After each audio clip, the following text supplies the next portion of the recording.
and they showed me really three things. But I was so blinded by the first one that I didn't even really see the other two. I was so blinded by the first thing they showed me, which was the graphical user interface.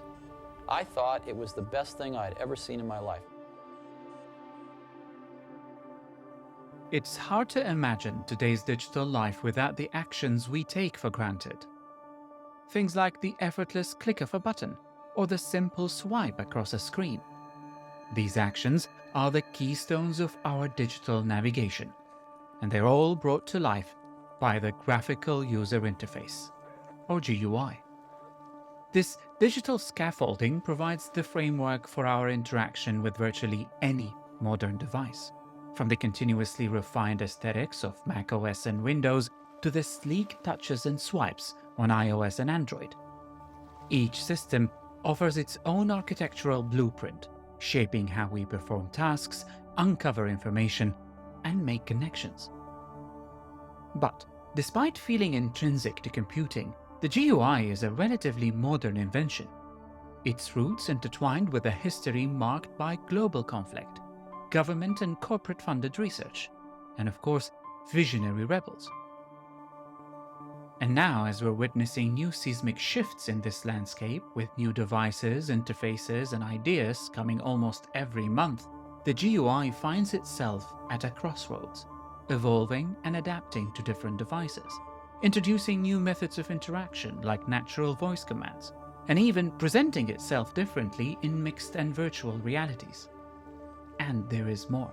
The integration of AI and large language models in products like ChatGPT or Midjourney and others is challenging the traditional GUI, these windows and buttons. It's probably challenging its very purpose. So, how did we arrive at this juncture? What have we gained or lost along the way? What do the prevailing metaphors of the GUI mean? And why have some flourished while others have faded? And why is it a wonderful curse?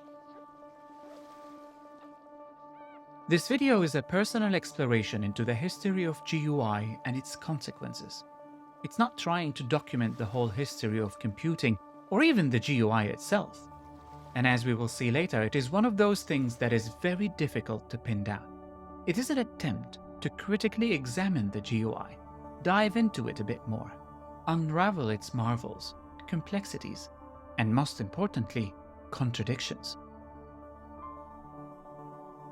And as everything touched by modern technology, it all goes back to computers. Let's dive in.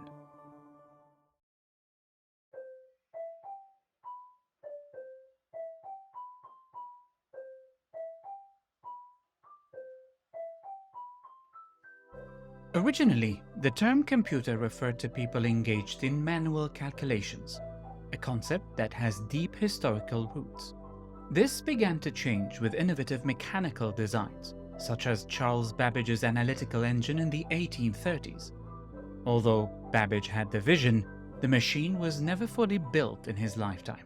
The analytical engine would be a general-purpose calculating automaton. For most of 30 years, he would revise and improve his notional design. Only a few partial sections of it were built, this one after Babbage's death by his son. It is essential to mention Ada Lovelace in this context, as she was a close collaborator with Babbage. She translated an article once about the analytical engine, and in the process added her own set of notes, which were 3 times longer than the original article. Most notably, Lovelace wrote what is often considered to be the first computer program, an algorithm intended to be processed by the analytical engine to calculate Bernoulli numbers. She also foresaw the potential for machines like the analytical engine to go beyond the mere number crunching and manipulate any content that could be represented in a symbolic form, including music and art. She was the first person to recognize that the machine could be applied to tasks beyond pure calculation. Her work on this led her to publish the first algorithm intended to be carried out by such a machine. and as a result, she is sometimes regarded as the first to recognize the full potential of a computing machine and one of the first computer programmers. And moving to the 1890s, Herman Hollerith's tabulating machine enters the scene. Hollerith played a crucial role in adapting punch cards for computing purposes. Initially designed for the jacquard looms in the textile industry, these punch cards were rigid pieces of paper featuring holes to represent data, and they were a significant leap forward in data storage, input, and output. In 1936, Alan Turing laid a theoretical foundation for computational capabilities, setting the stage for general-purpose computing. This theory was essential for making computers more versatile and changed the way we interact with them. And during World War II, Turing's theories were put to the test with the bomb machine, validating his earlier work in practical terms, especially in cryptography. But mechanical and early electronic computers like the British bomb that I mentioned earlier and later the Colossus were often specialized for specific tasks, like code breaking. Although later the American ENIAC, which development started in 1945 and wasn't introduced or operational until after the war, stood out for its general-purpose computing capabilities. These computers were no longer single-purpose machines. At the same time, the cathode ray tube (CRT) technology matured during the war.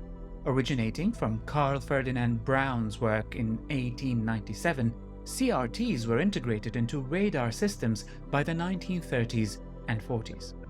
And for the first time, they offered a real-time electronic display of real-world data, laying the groundwork for modern screen-based computing that began to take shape in the 50s. And one of the earliest electronic data storage systems was the Williams tube.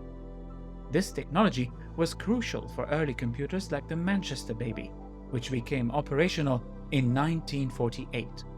The brain at present is only in the experimental stage, the answer being read from a cathode ray tube. Later, an automatic keyboard will type the answer. World War II acted as an accelerator in many ways, notably giving birth to the field of engineering psychology, following design flows that led to catastrophic losses. This new reliance on psychology had a far-reaching impact on the field of computing, as it began to redefine who the computer user could be. World War I and World War II accelerated efforts to match people to jobs, train them, and design equipment that could be more easily mastered. Engineering psychology was born during World War II after simple flaws in the design of aircraft controls and escape hatches led to aircraft losses and thousands of casualties. Two legacies of World War II were respect for the potential of computing, based on its use in code breaking, and an enduring interest in behavioral requirements for design. Early tool use, whether by assembly line workers or pilots, was not discretionary. If training was necessary, people were trained. One research goal was to reduce training time, but a more important goal was to increase the speed and reliability of skilled performance. In the aftermath of the war, a significant shift in focus was noticeable among engineers and scientists as they turned their attention towards civil and technological challenges, and a prime concern was the information explosion. Vannevar Bush, celebrated for his 1945 essay, As We May Think, conceptualized the memex. And the memex was a theoretical machine designed to aid memory and information processing in the post-war era. Often linked to a primitive search engine, the memex was conceived to utilize microfilm, which was a leading storage medium of its time. Speaking of analytical machines, this is something that you pioneered in. What do you think about the present-day computer and perhaps its role in our future? Well, you said a minute ago that there was so much happening in the world that it'd probably be impossible to understand it or keep up with it. The analytical machine, which will supplement a man's thinking methods, which will think for it, will have as great an effect on his grasp of the world and his access to data and so on, his manipulation of it, will have as great an effect in that way as the invention of the machine way back took the load off of men by giving them mechanical power instead of the power of their muscles. Bush's work served as a catalyst for numerous revolutionary projects that followed. And although the memex is frequently cited as an early envisioning of a global information network, it is worth noting that Paul Otlay's Mundanium preceded it. Otlay used index cards in his attempt to create the first global information network. Fast forward to the Cold War era, which introduced its onset of complexities and stretching the limits of real-time data processing and interactive computing capabilities. International Business Machines, or IBM, unveiled the Semi-Automatic Ground Environment, or SAGE. This system epitomized the post-war enthusiasm for harmonizing human decision-making with swift machine-driven data analysis. Highlighted in IBM's 1956 promotional film, On Guard, SAGE's display scope was groundbreaking for its era. Revolutionary advance in data processing. The display scope, a computer-generated visual display, on call as needed. And it offered real-time interactive graphical data representation. The film vividly illustrates how radar data was shown on a CRT screen and how operators could manipulate this data using a light pen, a device that can be considered an early precursor to the modern computer mouse. Its earliest use dates back between 1951 and 1955 on the Whirlwind computer, an MIT project and SAGE ancestor, where the light pen was used for symbol selection. This innovative and new approach to interface allowed for a new level of interaction between humans and machines, blending automated data collection with human intuition, and transforming the role of humans from mere users to interactive participants. And CRT technology became foundational, appearing in notable machines like the PDP-1, famed for hosting the first ever computer game, Space War, and also the Plato computer from the University of Illinois. These milestones laid the groundwork for modern human-computer interaction and set the stage for pivotal papers and demonstrations that would forever change how we engage with computers.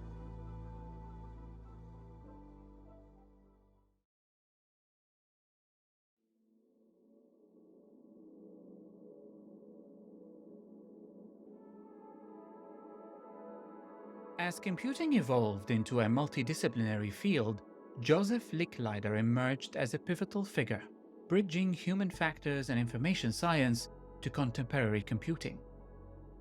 Licklider initially focused on researching how the human brain processes auditory stimuli, and upon delving into the field of information technology at MIT, he took the helm of the human factors team in the SAGE project.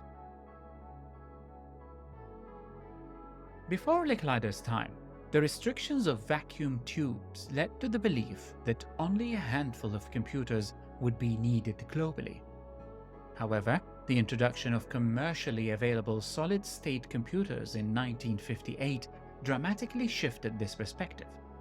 There's less need for operators, and the machine started to become user-friendly. Programmers became even more important. In his dual roles as an essayist and influential research administrator, Licklider led initiatives at BBN Inc. and later the Information Processing Technique Office, IPTO, within DARPA, then known as ARPA. His leadership helped secure government funding for nascent computer science departments and firmly established artificial intelligence as a field of study. However, it is his groundbreaking 1960 paper that holds our attention the most. In it, Licklider articulated the concept of man-computer symbiosis, foreseeing a future of collaborative interaction between humans and computers. He advocated for rapid, real-time interactive capabilities, a notion still in its research infancy at the time. He envisioned computers as extensions of human cognitive abilities, as partners in tackling intricate challenges. And this vision, in his view, would be realized through a symbiotic relationship between humans and machines. He stressed the need for a close-knit interaction, stating, "Man-computer symbiosis is an expected development in cooperative interaction between men and electronic computers. It will involve very close coupling between the human and the electronic members of the partnership. The main aims are 1. To let computers facilitate formulative thinking as they now facilitate the solution of formulated problems, and 2. To enable men and computers to cooperate in making decisions and controlling complex situations without inflexible dependence on predetermined programs. In the anticipated symbiotic partnership, men will set the goals, formulate the hypotheses, determine the criteria, and perform the evaluations. To think in interaction with a computer in the same way that you think with a colleague whose competence supplements your own will require much tighter coupling between man and machine than is suggested by the example and than is possible today." His vision also included the idea of advanced information storage and retrieval systems, setting the stage for what would eventually become ARPANet, the precursor to today's Internet. It seems reasonable to envision, for a time 10 or 15 years hence, a thinking center that will incorporate the functions of present-day libraries, together with anticipated advances in information storage and retrieval, and the symbiotic functions suggested earlier in this paper. The picture readily enlarges itself into a network of such centers, connected to one another by wideband communication lines and to individual users by leased wire services. In such a system, the speed of the computers would be balanced, and the cost of the gigantic memories and the sophisticated programs would be divided by the number of users. And although graphical interfaces were not the main focus of his paper, Licklider did touch on the graphical capabilities of computers during his era. Displays seem to be in a somewhat better state than controls. Many computers plot graphs on oscilloscope screens, and a few take advantage of the remarkable capabilities, graphical and symbolic, of the Correctron display tube. Nowhere, to my knowledge, however, is there anything approaching the flexibility and convenience of the pencil and doodle pad or the chalk and blackboard used by men in technical discussion. Alongside these academic developments, computer scientists John McCarthy and British programmer Christopher Strachey sparked the era of time-sharing in the late 50s and early 60s as well. Time-sharing was very important, enabling multiple users to engage with a single computer system almost concurrently. And as we can see, we're not just talking about a general-purpose machine anymore. We're talking about a general-purpose machine that can be shared. Well, the next major problem is that of the ability to interact with the computer. This largely stems from a problem of the fact that we must put only one problem in the computer at a time, fundamentally. We combine a great many people who want to submit a job to the computer on a single input magnetic tape. The compatible time-sharing system, CTSS, developed at MIT, became operational in 1961, and it stands as the first commercially successful time-sharing system. This foundational work set the stage for more purpose-built systems, like the SDS-940. Unlike its forerunners adapted for time-sharing post-development, the SDS-940 was designed from scratch for this very purpose, offering a more stable and reliable environment for multi-user interactions.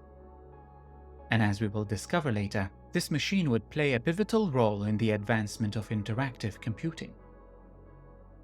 The early 60s was a very important time where all these developments exploded at the same time. The Sketchpad system, developed by Kevin Sutherland, holds a remarkable position in the captivating history of computer graphics. Back in 1963, Kevin unveiled this groundbreaking system in his PhD thesis, offering a glimpse into the mesmerizing potential of interactive user interfaces and computer-aided design. Developed on the TX2 computer, the system introduced original interaction techniques, such as the use of a light pen for smart picture construction. Well, in order to construct a meaningful engineering drawing, we have to have several graphical manipulations. Sutherland's programs can draw straight lines and circles. We press the button to command the computer to draw a line. It will draw a line from this position where I am now to any subsequent position of my light pen. This is much like a rubber band stuck in two pins. One is nailed on the screen here, and the other is at my light pen. So I can position this anywhere I want. I must first indicate the center of my circle. Let's choose it to be here. And then I'll move out to an initial radius. Let's say this point right here. And I press the second button to start drawing the circle. Here's our circle. Let me reduce the drawing slightly so our circle shows on the computer scope. And by doing so, Sutherland set the stage for the future of digitally rendered graphics and underscored the computer's potential as a versatile and interactive tool for visual tasks. And following in Licklider's footsteps, he took on the role of director of the Information Processing Techniques Office. However, even before Sutherland completed his PhD, a seminal report was published that laid the bedrock for all contemporary interfaces and interactions. This report was so groundbreaking that its influence persists to this day, pervading virtually all aspects of modern interface design. In 1962, Douglas Engelbart released Augmenting Human Intellect, a conceptual framework, a visionary framework commissioned by the US Air Force's Office for Scientific Research. Drawing inspiration from the memex concept, Engelbart was keen to harness computers as intellectual amplifiers, aiding in solving problems beyond the reach of individual human intellect. At that time, computing was still largely perceived as a tool for numerical calculations and data storage, where the interface is based on commands. Engelbart's seminal report diverged from this limited viewpoint, proposing that computers should augment human cognition itself. In this report, Engelbart divided intellectual tasks into two categories: basic and augmented capabilities. The basic is related to innate human skills like perception, thinking, and communication, while the augmented ones are enhanced by external tools and methods. This is one of the most fascinating reports in computer history, and it's very difficult to go through everything in it. But we'll go through some examples.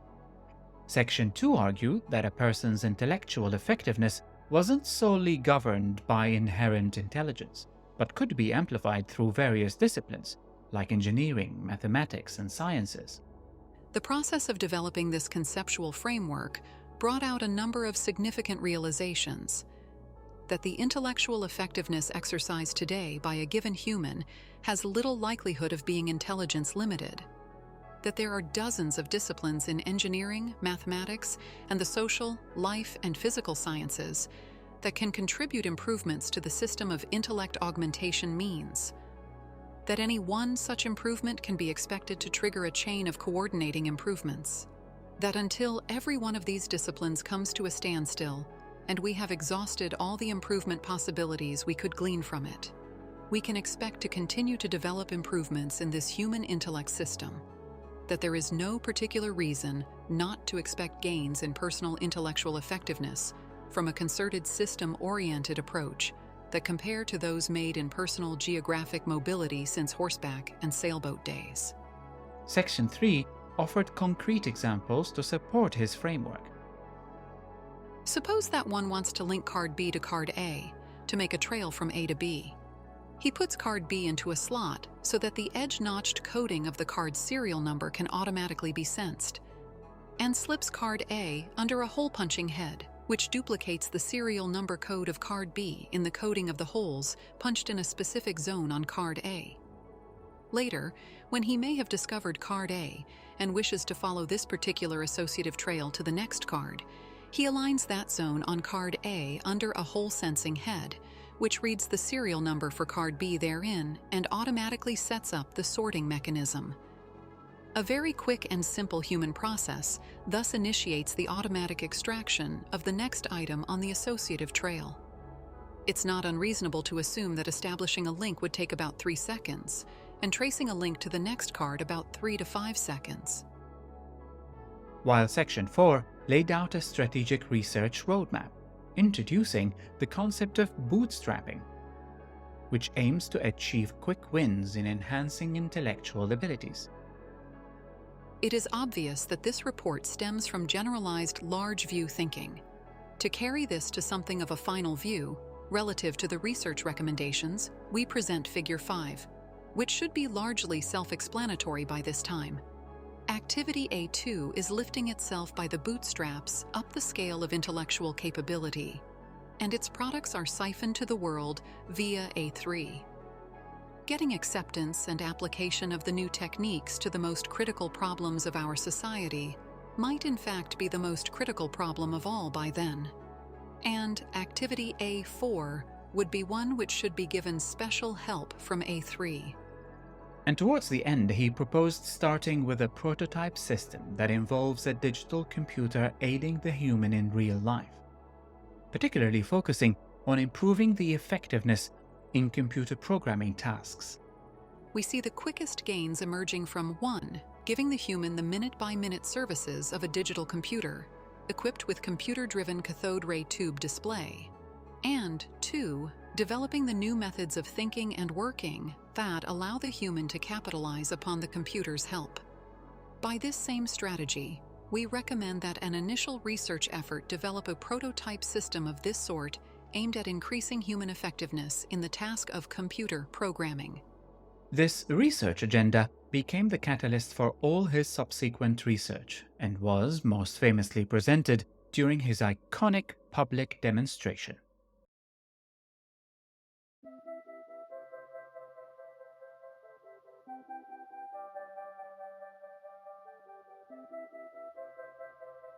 Developed by Engelbart and his team at the Stanford Research Institute, SRI, the online system, NLS, was a groundbreaking computing architecture. It featured a plethora of firsts. This achievement didn't materialize overnight. It took nearly 6 years of securing funding and team assembly, culminating in a presentation at a joint computer conference in San Francisco on the 9th of December, 1968.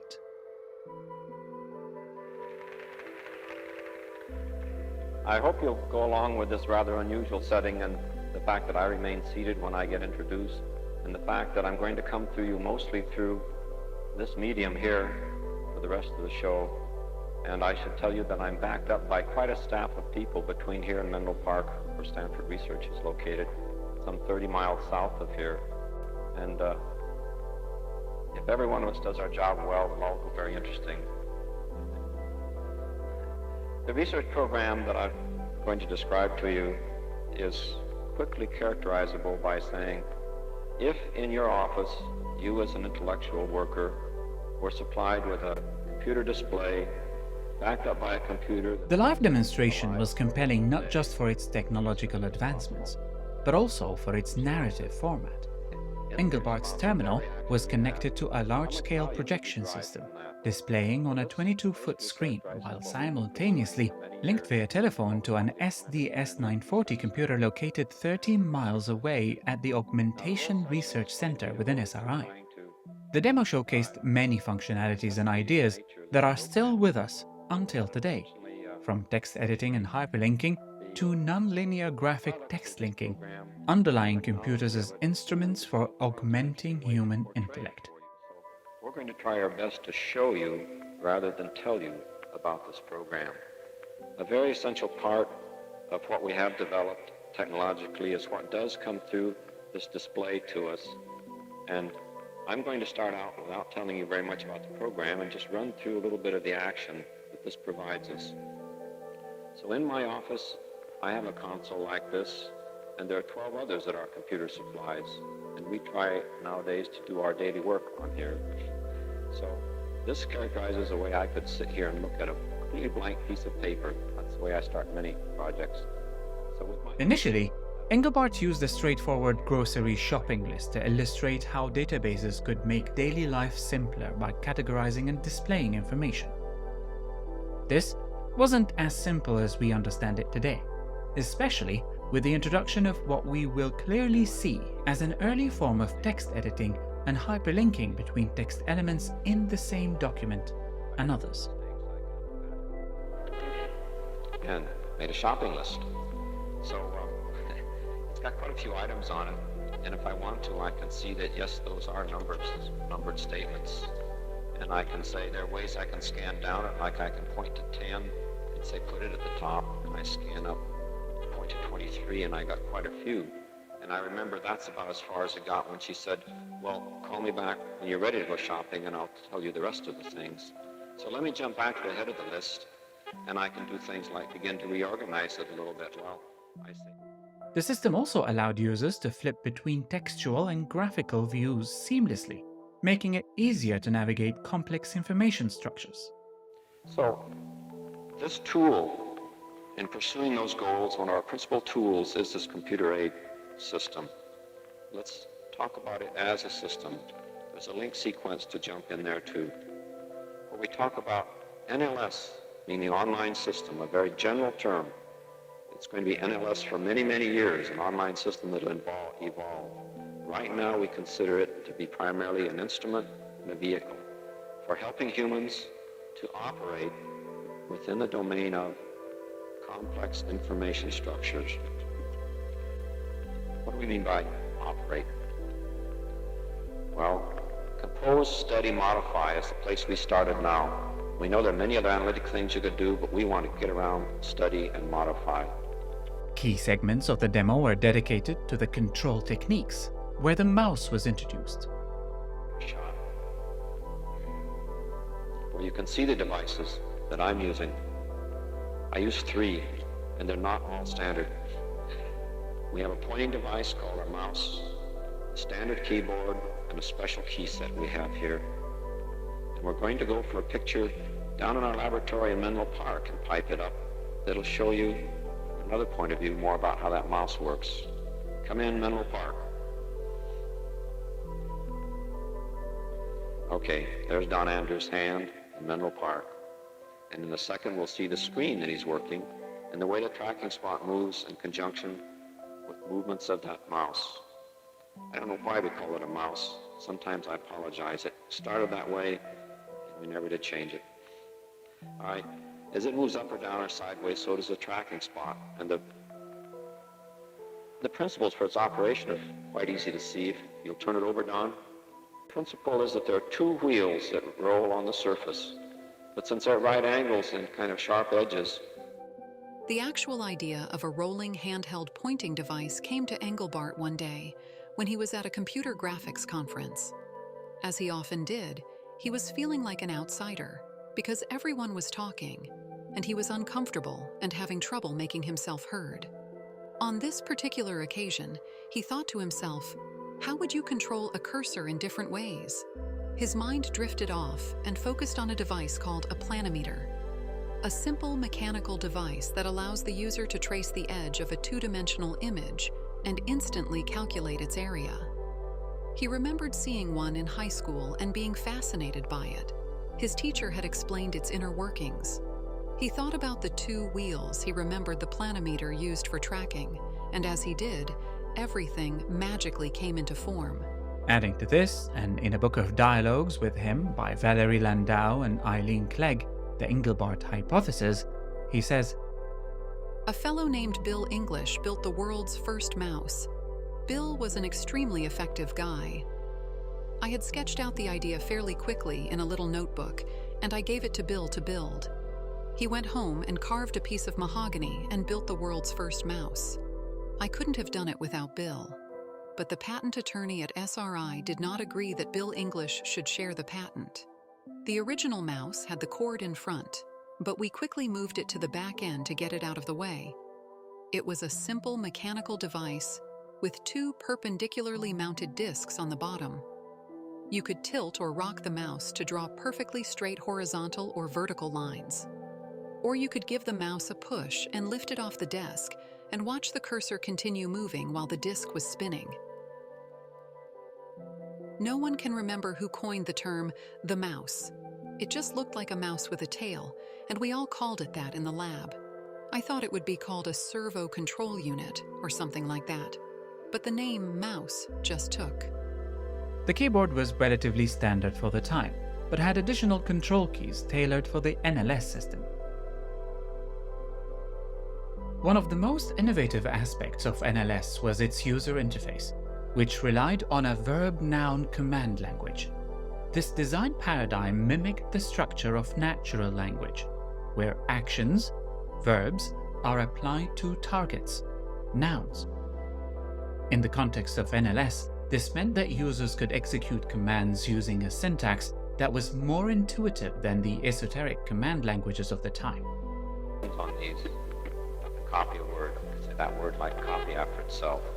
In fact, that pair of words I'd like to copy after itself, and I can just do this a few times and get a bit of material there. And there are other entities like text. Say after there, I'd like to copy from that entity point to that point, and it'll copy it, right? So I could get myself some material on my blank piece of paper, and then I'd say, well, this is going to be more important than it looks, so I'd like to set up a file. So I tell the machine, all right, output to a file. And it says, well, I need a name. I'll give it a name. I'll say it's sample file. The verb-noun approach can be considered as an early form of direct manipulation interfaces, which later evolved into the graphical user interface we know today. It has significantly evolved and morphed and changed since Engelbart's era, and continues to influence modern software applications today. By structuring commands in a way that was logical and user-centric, and this is key, the original drive for this was this vision of augmenting human capabilities. The system also had a 5-key peripheral, used alongside the mouse. Each key on the key set represented a binary digit, allowing for up to 31 different combinations or commands. The key set, although not having made the transition into modern mainstream computing, has found a second life among hobbyists in DIY circles today. The device over here is unique to us, and we always have to justify and explain it. We'll do it in reverse order. We'll explain it first. It provides for you the one-hand equivalent of what you can do with a keyboard. There are 5 keys, and normally each finger sits on a key, and depressing any one key at a time produces a character. And any 2 keys at a time also. And in fact, any combination of depressing, of which there are 31 combinations. The 90-minute live demonstration had so much to show, but I'll end quickly with 2 things. The system also demonstrated how it could be used in a collaborative setting, offering functionalities like video conferencing and shared file storage. Set it up so I see it over like that leaves a corner up there, and I say, now computer, do the automatic switching that'll bring in a camera picture from the camera mounted on his console, such as the camera mounted on mine is. Hi, Bill. That's great. Now we're connected audio, you can see my work, you can point at it, and I can see your face, and we can talk. So let's do some collaborating. You on 13 or 12? 12. You're on 12, okay. We had executive. There you go. Where am I? There. There you are. Great. All right. Engelbart also teased an upcoming network that will make collaboration even more realistic. This was the ARPA network, the first ever version of the internet. A forthcoming involvement is this ARPA computer network, the experimental network that's going to come into being in its first form in about a year and end up sometime later with some 20 experimental computers in a network. And they hope to be able to transmit across the country with bandwidths of something like 20 kilobits per second, delay times of less than a tenth of a second, which will be enough so that I could be running a system in Cambridge over the network and getting the same kind of response on a CRT. As we can see, most of what was demoed is still with us today. And at its time, it was the main reason and inspiration for everything that came after, especially the personal computing revolution that took off in the late 70s. But despite the transformative nature of his work, Engelbart encountered financial roadblocks and marginalization that ultimately led to the end of activities at his research center and the discontinuation of the NLS system. From that point on, things were about to become even more complex and interesting. Running parallel to Engelbart's trajectory was Ted Nilsson, who introduced the concept of hypertext in the early 60s. Nilsson launched Project Xanadu during that time, aiming to create a complex, interconnected digital network. Let me introduce the word hypertext. To mean a body of written or pictorial material interconnected in such a complex way that it could not conveniently be presented or represented on paper. It may contain summaries or maps of its contents and their interrelations. It may contain annotations, additions, and footnotes from scholars who have examined it. Let me suggest that such an object and system, properly designed and administered, could have great potential for education, increasing the student's range of choices, his sense of freedom, his motivation, and his intellectual grasp. Circumstances helped certain ideas to prevail. While his ideas were groundbreaking, they never fully materialized due to a complex set of reasons like funding, personal ambitions, business circumstances, and many, many more things. And although Engelbart commenced his landmark demo by expressing his preference for starting with a clean sheet of paper, Surprises the way I could sit here and look at a completely blank piece of paper. That's the way I start many projects. it contrasted sharply with Ted Nilsson's ambivalent relationship with the concept of paper itself. Hi, I'm Ted Nilsson. When I was learning to write in my teens, it seemed to me that paper was a prison. 4 walls, right? And the ideas were constantly trying to escape. What is a parenthesis but an idea trying to escape? What is a footnote but an idea that jumped off the cliff? Because paper enforces single sequence and there's no room for digression, it imposes a particular kind of order in the very nature of the structure. When I saw the computer, I said, at last we can escape from the prison of paper. And that was what my whole hypertext idea was about in 1960 and since. Contrarily, what did the other people do? They imitated paper, which to me seems totally insane. What do you want in electronic documents that is not possible on paper? Many links. Now, when we say links these days, we mean these one-way things that can't overlap and have no types. I'm not talking about that. We want to have deep links. And finally, we want to see the origins of content. So to me, the computer was an opportunity to radically redefine the nature of writing and the nature of the document. And I've been on that for the last 47 years.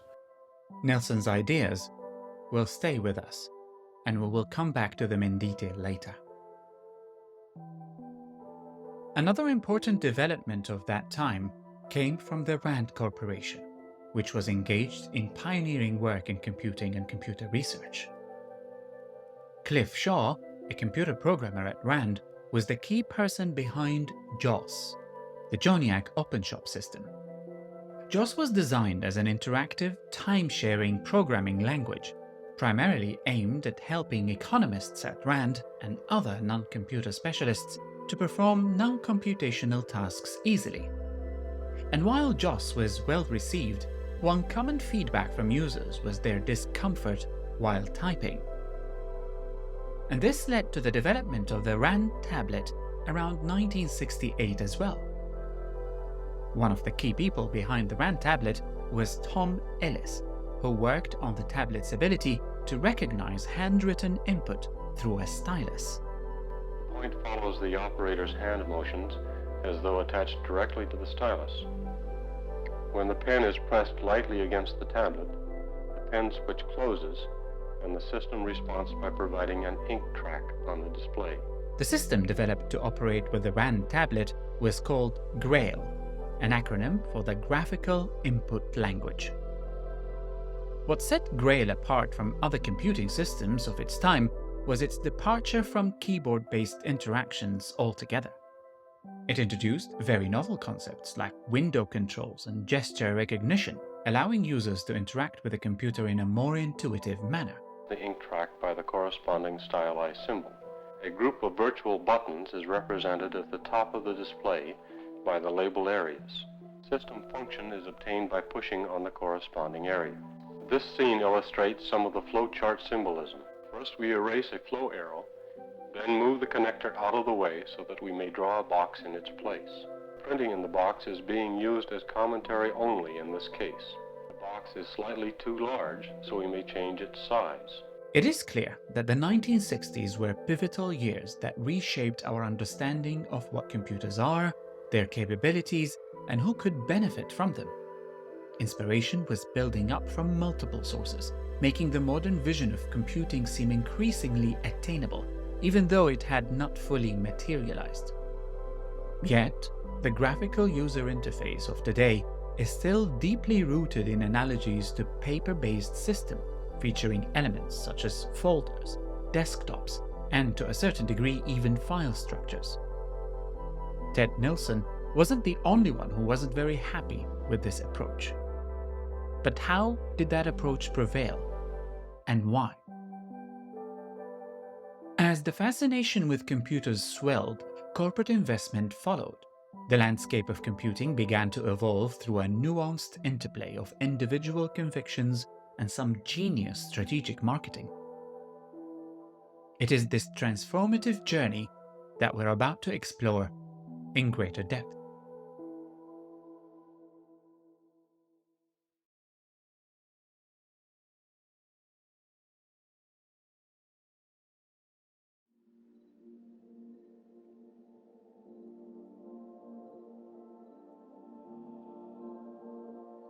In the late 1960s, Alan Kay, then a postgraduate at the University of Utah, worked under the guidance of computer graphics pioneer Evan Sutherland and was inspired by Douglas Engelbart's demonstration.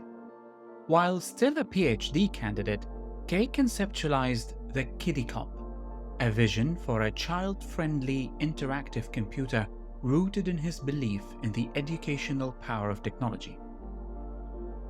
The Kiddie-Comp was a concept that Alan had at the time and was able to develop it further in an unusual place, a paper copying company called Xerox. During the 60s, Xerox had a near monopoly of the photocopier industry. The company's leadership had a foresight and a need to extend its business beyond mere photocopying, and they acquired a computer company, Scientific Data Systems, SDS, in 1969. The company was specialized in producing mainframe computers primarily used for scientific and educational purposes. The integration of SDS proved challenging, but the acquisition was important for Xerox's entry into computing. Recognizing the need for innovative research in this new domain, Xerox established the Palo Alto Research Center, Parc, in 1970. It wasn't the only research center they had, but it was the most influential. The center was granted considerable autonomy, complete with its own budget and the freedom to explore ideas. While the initial foundation was laid by the Computer Science Lab, CSL, and the Systems Science Lab, SSL, several other research labs and groups have subsequently been created. These include the Optical Sciences Laboratory, the Ubiquitous Computing Group, and many others. Bob Taylor, who had succeeded Evan Sutherland as head of ARPA's IPTO, was put in charge of CSL. Taylor recruited a talented team, including many researchers from Douglas Engelbart's lab at the Stanford Research Institute, like Bill English. Alan Kay was also one of the researchers that joined Parc since its inception. Prior to joining Parc, Alan spent a lot of time in computer research. In 1968, he encountered Seymour Papert and became acquainted with the Logo programming language. The logo was designed for educational use for children. The idea is quite simple. Let a child learn mathematics by speaking in mathematics about things that really matter to him. Now I'm telling it to do it. Oh no. Sometimes I get into bugs like this, and it'll, when it was doing it in his mind, the little turtle, it's the little triangle thing, was on an angle, so it drew the picture on an angle. So now I'll go back and have it draw it in its mind again while it's in the right position. And so the child doesn't have to be told by a teacher whether he's right or wrong. He can see for himself whether it works. The whole idea of children being able to program on a device that up to now had been in what is called the glass house in industry, it's that big room with air conditioning and raised floor and so forth. The whole idea that this could be extended down to the world of a child just changed my whole conception about what it was. I went from thinking of it as did Engelbart as some sort of super vehicle, something akin to a car as compared to IBM's Pennsylvania Railroad. Went from it, thinking of it as that to something much simpler. I thought of it now as media, because cars we withhold from children until they're 18, though I don't know why, it's when they're most dangerous, but we still nonetheless think of waiting until they're 18. Media, we never think that way. Paper and pencil we want children to start using from the time they can grab a crayon. And so this work of Papert's was critical in our understanding of what was going on. This experience introduced him to the theories of Jean Piaget and Jerome Bruner, prominent figures in the fields of developmental psychology and education. Alan was also influenced by Marshall McLuhan and his theories about media, primarily that understanding any communications medium, in this case computers, requires internalizing that medium to fully grasp the embedded messages. The medium itself shapes how the message is perceived and understood. Computers at this stage of thinking are not just tools, they are dynamic tools that our interaction with them shapes us. He explains that in one of his articles, User Interface, A Personal View, from 1989. When he said, "The medium is the message," he meant that you have to become the medium if you use it. That's pretty scary. It means that even though humans are the animals that shape tools, it is in the nature of tools and man that learning to use tools reshapes us. So, the message of the printed book is, first, its availability to individuals, hence its potential detachment from extant social processes. Second, the uniformity, even coldness, of non-iconic type, which detaches readers from the vividness of the now and the slavery of common sense thought, to propel them into a far more abstract realm, in which ideas that don't have easy visualizations can be treated.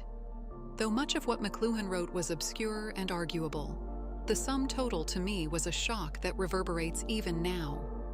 The computer is a medium. As he's navigating Xerox bureaucracy, Alan formed the Learning Research Group within Parc, a team that included pioneers in the industry like Adele Goldberg and Dan Ingalls. It was vague and allowed him to float between different departments. Alan wanted to continuously iterate on his computer concept, which he later called the Dynabook, slightly influenced by this dynamic nature of this medium from reading McLuhan. And he also wanted to explore the programming environment that supports it. These were two things that pretty much the whole industry was struggling with. What's the future of these devices, and what is the best way to deal with them? Numerous projects were underway at Xerox PARC, predominantly in computing, publishing, and programming. Most of the work is happening in tandem, but our emphasis here is on user interface evolution. Alan posited that user interface design isn't just about facilitating tasks, but also about shaping thought processes. Names like McLuhan, Brunner, Piaget continued to influence Allen. These scholars emphasized the pivotal role of media and symbolic systems in shaping human cognition.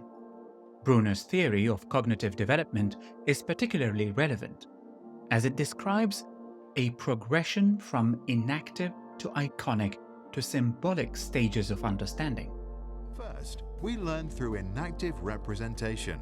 This happens in hands-on experiences, ideally with real-world applications. To divide 4 by 2, 2 students learn to cut a cake into 4 slices, so each can eat one now and bring one home later. Step 2 is iconic representation. We now link our memories of the experience to iconic pictures. Students are asked to draw a cake that was cut into 4 pieces. Last comes symbolic representation. We now use the images we internalized earlier and turn them into abstract language, such as mathematical symbols. Using a little bit of retrospection, we can easily solve the problem.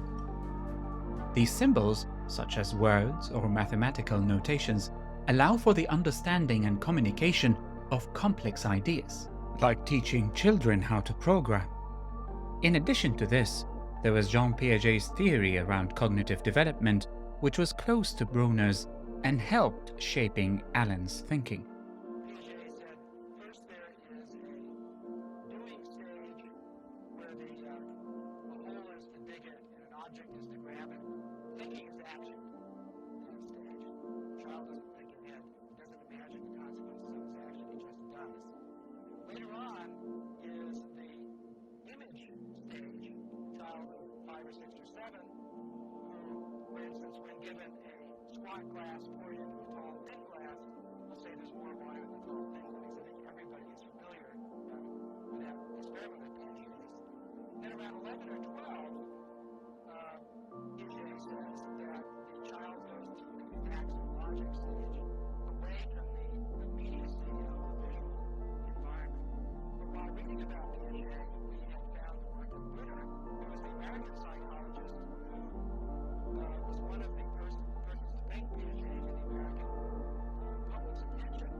This nuanced framework of cognitive development and the role of symbolic systems had a profound influence on Kay, and it led him to the concept that interactions with images or visual elements could serve dual purposes, making computing more intuitive and also acting as a foundational step for users to transition into understanding more complex, abstract, and symbolic concepts. He envisioned a system where even children could program and learn through a direct manipulation interface. And throughout his exploration, he wasn't alone. Dan Engels, along with Adele Goldberg, were instrumental in the implementation of Allen's ideas. And all that led to the creation of the Smalltalk programming language. It was during Allen's deep involvement with Smalltalk in 1972 when researchers Butler Lamson and Chuck Thacker initiated a venture with Alan Kay to build the Alto computer, which saw fruition in 1973. Allen saw this as an interim Dynabook, a step towards this vision. The Alto's design catered to diverse user needs, embodying simple yet effective multitasking capabilities. And it ended up accepting peripherals like a mouse and a key set, similar to the control devices that were introduced in Engelbart's demo.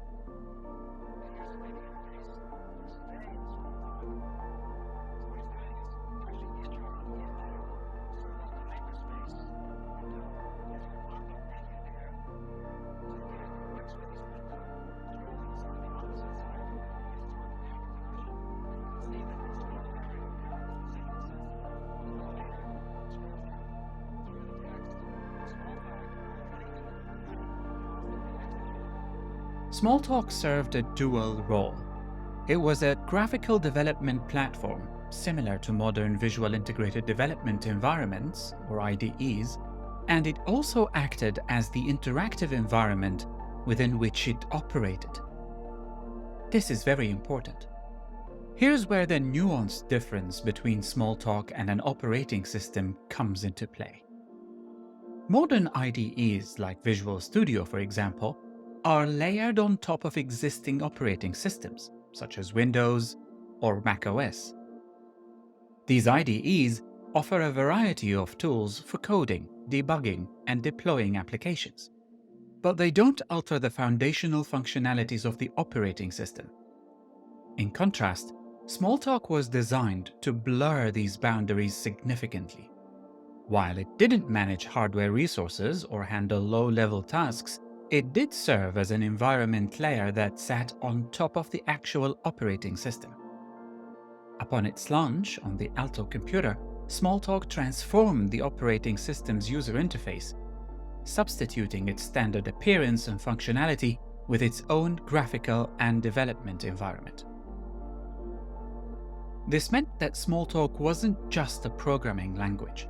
It was almost as a complete replacement to the operating system, at least on an interface layer, where you can program and use your programs to interact with the computer at the same time. One of the most revolutionary aspects of Smalltalk was its foundational basis in object-oriented programming, OOP, a paradigm that organizes software design around objects rather than functions and data. This was a departure from procedural programming methods that were prevalent during the time of its inception. Alan was influenced by earlier work on Simula, a programming language developed in the 60s that introduced the concept of classes and objects. Kay wanted to take these ideas further and integrate them into an environment that was not only powerful, but also intuitive and easy to learn. The goal was to create a system where everything was an object and could be manipulated as such, thereby providing a high level of abstraction and modularity. The OOP approach made it easier to model complex systems and data structures, making Smalltalk incredibly versatile for a wide range of applications. Smalltalk went through multiple iterations, from Smalltalk 72 to Smalltalk 80, and throughout these iterations and language enhancements, the introduction of GUI as we understand it today started to materialize even more. And because of this framework that Alan had, certain minor aspects were readily apparent and seamlessly integrated into the overall framework. Among the most intuitive of these was the concept of multiple overlapping windows. Earlier systems, like the NLS, featured multiple panes. One of my continual worries at this time was about the size of the bitmap display. Even if a mixed mode was used, between fine-grained generated characters and coarse-grained general bitmap for graphics, it would be hard to get enough information on the screen. It occurred to me, in a shower, my favorite place to think, that flex-type windows on a bitmap display could be made to appear as overlapping documents on a desktop. When an overlapped one was refreshed, it would appear to come to the top of the stack. At the time, this did not appear as the wonderful solution to the problem, but it did have the effect of magnifying the effective area of the display enormously, so I decided to go with it. By the time Smalltalk 80 was developed, the project had evolved significantly and had moved away from its original educational mission. The system had become more complex and more sophisticated, catering more to professional programmers and researchers than to children or general users. And since the Alto wasn't equipped with a user interface, the personal computing dream was interpreted differently by different researchers, as we will see later. Based on that, different teams were simultaneously engaged in developing a diverse range of applications for it, like the continuous enhancements of Smalltalk and other applications. For example, Dan Ingalls from Kay's team was key for the evolution of Smalltalk and the user interface altogether. The early Smalltalk virtual machines used a lot of code to support character display and line drawing and text scrolling, and all of those could be done with a single primitive, and we called it bitblit. And on the Alto, we wrote that in microcode, and then we've written it. That's been an important part of the graphics kernel of all the Smalltalk systems since then. What's nice about it is that all of the graphics as implemented are actually, you can work on them. They're just like other user programs. You can change them and edit them and see how they work. I had gotten bitblit working in Smalltalk 74, and we presented it at one of these dealer meetings, and one of the things I showed was a pop-up menu. And it's funny, when I brought up the menu and did, I think it was one of these things where I said do it to execute something, Peter Deutsch turned around and he said, "Wait a minute, did you just do what I think you did?"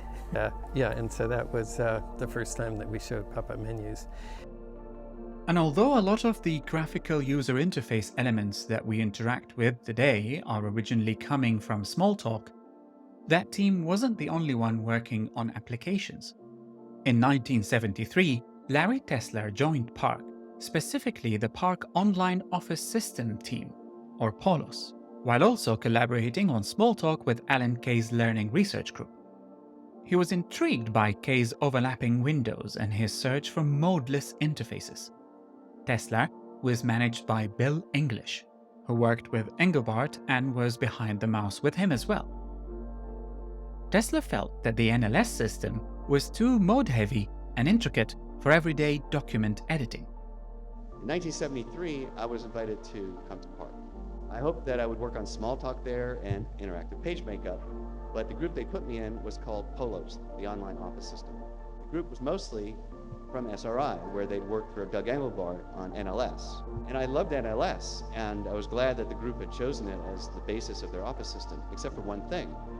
It was full of modes. So here's the syntax chart for the delete command in NLS. Verb was delete, then there was a noun, which was a scope. We know from when we discussed the NLS system, it had a prefix command language. Tesler found that cumbersome. The system accumulated command lines in a window and acted upon them when the user confirmed the action. Tesler was concerned that sticking with NLS would lead to competitors outpacing Xerox in terms of user-friendliness. During his initial weeks, Tesler was tasked by Bill English to collaborate with Jeff Rulofson to envision the future of editing systems. Rulofson used to work with Engelbart, and when Tesler shared his opinions about the NLS, Rulofson disclosed that he had actually designed it as a temporary tool. The pair contemplated the role of graphical elements in interfaces, inspired also by semiotics, and they both circulated a white paper at Parc titled OGDEN, an overlay general display editor for non-programmers. They proposed a modeless interface with iconic elements for the first time. Again, we see here how all the ideas we see in computing today are based on ideas coming from different people at different times. And based on that, it is also important here to highlight Pygmalion, developed by David Smith while working on his PhD thesis in the late 60s in Stanford.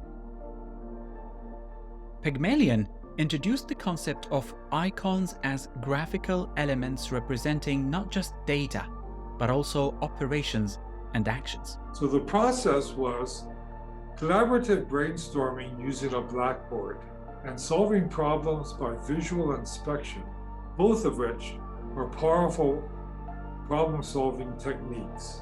Then we had to translate the images into a programming language. This is where problems arose. The translation distance between the images and linear code was large. Trying to bridge the gap introduced errors, both logic errors and syntactic errors.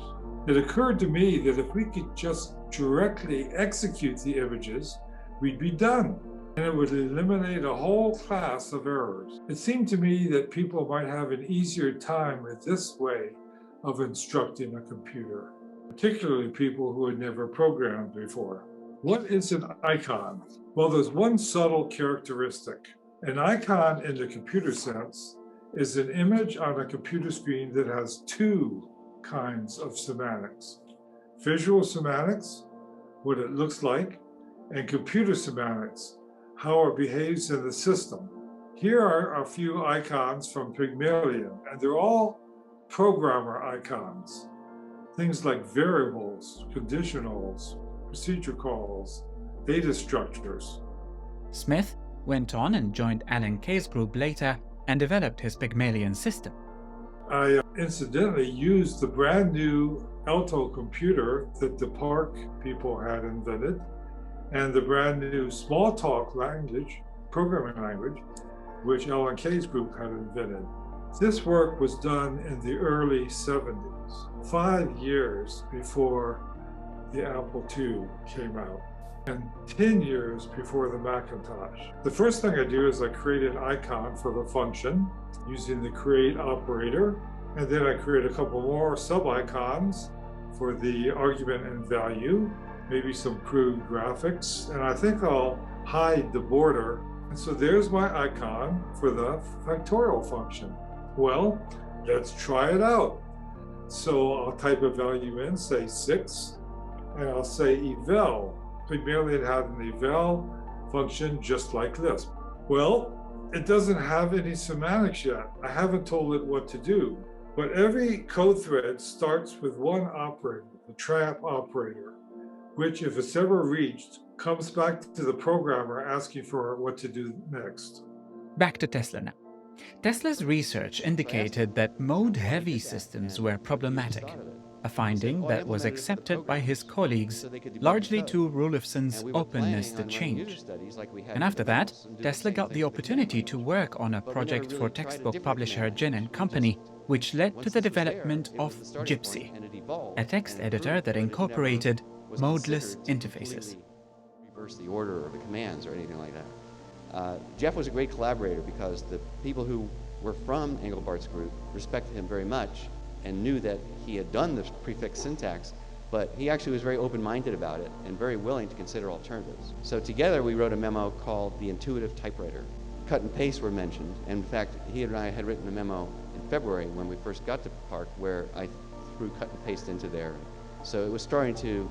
Larry also introduced a novel method for handling delete and insert functionalities inspired by software expert Pentti Caneva's work at Stanford University.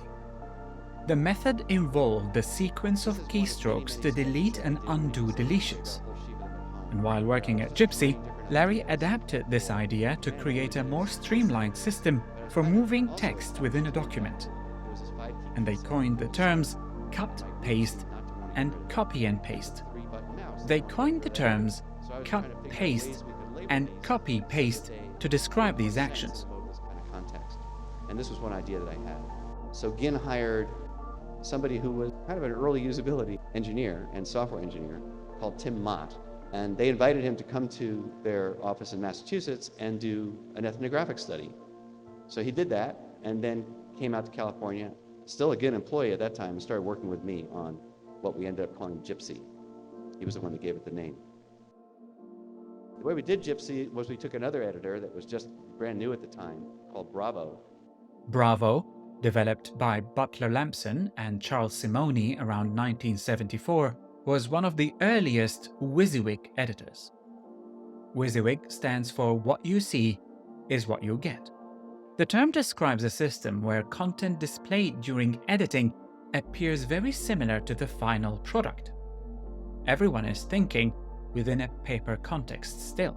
We threw away the entire user interface, which was conveniently in isolated modules, well engineered, and we implemented a completely modeless interface. And it was something you'd very much recognize today. So GYPSY had several innovations. One was you could click to place an insertion point and just start typing. No systems up to then worked that way. You could down, drag up to select. There was a double click to select a word. And that was something that Tim came up with. I had come up with a lot of other ways to select words, middle buttons, keys on the keyboard, all shifting clicks, things like that. One day he came in and said, double click. On this special kind of typewriter, the text we're working with is displayed upon the screen rather than upon paper, and characters typed at the keyboard will be seen upon that screen, again rather than upon paper. This is the first view a user would have of GYPSY upon starting the system. You will notice here on the display a double T-shaped cursor. I can move this mouse cursor around the screen by moving the mouse itself on the table. This provides for a very convenient way of pointing at text on the display. The ideologies and design philosophies encapsulated in Bravo and GYPSY were emblematic of the broader shift towards user-centric design in computing.